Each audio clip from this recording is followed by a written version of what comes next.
জল ভরা মেঘ ওই দু চোখে দেখতে আমি পেয়েছি, একলা মনে নির্জনেতে তোমার ছবি এঁকেছি।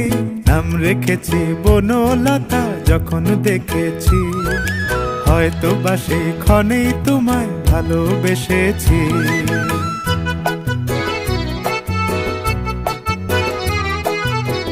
বনলতা কথা হয়ো না গো কুণ্ঠিতা, বনলতা কথা হয়ো না গো কুণ্ঠিতা। একটি কথাই শুনবো বলে তাই তো কাছে এসেছি, বলবে কি গো আমিও তো তোমায় ভালোবেসেছি। একটি কথাই শুনবো বলে তাই তো কাছে এসেছি,